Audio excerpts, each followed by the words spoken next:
नमस्कार दोस्तों, आज हम बात करेंगे मन और चेतना में क्या अंतर होता है। देखो, सामान्य जीवन में हम मन और चेतना को एक ही मान लेते हैं, लेकिन उपनिषद स्पष्ट करते हैं कि दोनों अलग है।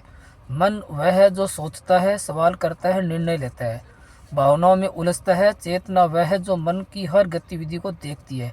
मन चलता है, बदलता है, थकता है, चेतना केवल जागरूक रहती है।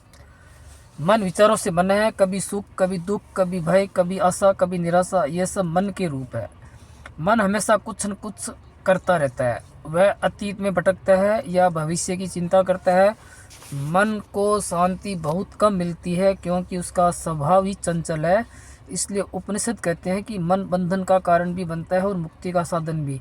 बंधन का कारण इसलिए कि संसार का मोह हमें मन के द्वारा ही होता है, और मुक्ति का साधन इसलिए कि जब मन आत्मा या चेतना की ओर जाएगा तब वो मुक्ति का मार्ग भी बन जाएगा।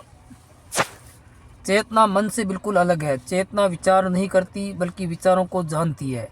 चेतना प्रतिक्रिया नहीं देती, वह केवल साक्षी बनी रहती है। जब आप कहते हैं मेरे मन में ये विचार आया, तो इसका अर्थ यह है कि आप उस विचार को देख रहे हैं। जो देख रहा है वही चेतना है। चेतना बिना किसी प्रयास के हमेशा उपस्थित रहती है। उपनिषद बताते हैं कि मन स्वयं स्वतंत्र नहीं है। मन को सोचने की शक्ति चेतना से मिलती है। जैसे बल्ब अपने आप नहीं जलता, उसे बिजली चाहिए, वैसे ही मन अपने आप नहीं चलता, उसे चेतना की शक्ति चाहिए। लेकिन विडंबना यह है कि मन खुद को ही सब कुछ मान बैठता है और चेतना को भूल जाता है। नींद का अनुभव इस अंतर को स्पष्ट करता है। गहरी नींद में मन शांत हो जाता है, कोई विचार नहीं रहता, कोई सपना नहीं होता। फिर भी सुबह उठकर हम कहते हैं मैं सुख से सोया। इसका अर्थ है कि नींद में भी कोई था जो सुख का अनुभव कर रहा था। वह मन नहीं था, क्योंकि मन तो शांत था, वह चेतना थी। जब मन बहुत सक्रिय होता है तब चेतना छिपी हुई सी लगती है, लेकिन जैसे ही मन शांत होता है चेतना अपने आप प्रकट हो जाती है। ध्यान का उद्देश्य मन को दबाना नहीं है बल्कि मन को देखना है। जब मन को बिना विरोध देखना सीख जाता है तब धीरे धीरे मन की पकड़ ढीली पड़ जाती है और चेतना स्पष्ट होने लगती है।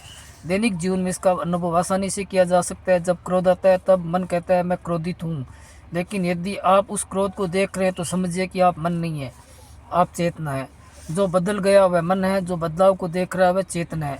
उपनिषदों का सार यही है कि मन साधन है, लक्ष्य नहीं। चेतना ही हमारी वास्तविक पहचान है। जब व्यक्ति अपने को मन मानता है तब वह दुखी होता है। जब व्यक्ति अपने को चेतना के रूप में पहचानता है तब वह मुक्त होता है। मन को समझना बहुत आवश्यक है, लेकिन मन के पार जाना भी आत्मज्ञान है। अंत में उपनिषद ये सिखाते हैं कि आप विचार नहीं है, भावनाएं नहीं है, मन नहीं है, आप वह चेतना है जो इन सबको देख रही है। यही सत्य है, यही आत्मा है और यही मुक्ति का द्वार है।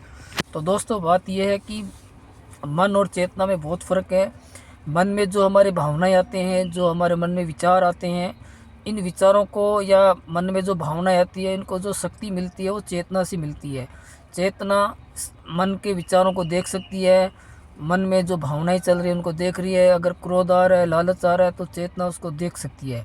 लेकिन मन और चेतना में बहुत फ़र्क है। चेतना हमारी मूल अवस्था है, जबकि मन हमारा विचारों का केंद्र है। मन से विचार उत्पन्न होते हैं, तो इसलिए अपने आप को विचारों से मुक्त कीजिए। जब हम अपने आप को विचारों से मुक्त करेंगे तभी हमें चेतना की झलक दिखाई देगी। हमारे उपनिषद हमसे यही कह रहे हैं कि मन को नियंत्रण में रखो। मन को नियंत्रण रखने का मतलब ये है कि मन में जो विचार चल रहे हैं उनको आप ध्यान से देखना शुरू कर दीजिए और अपने आप जागरूक हो जाइए। अपने को हर काम होश पूर्वक करना है। इससे क्या है कि हमारे मन को शांति मिलेगी और हमें चेतना की झलक मिलेगी। तो दोस्तों, ये वीडियो आपको कैसा लगा कमेंट में ज़रूर बताना। धन्यवाद दोस्तों। मेरे चैनल को लाइक करना, सब्सक्राइब करना और ज़्यादा से ज़्यादा लोगों तक शेयर करना। धन्यवाद।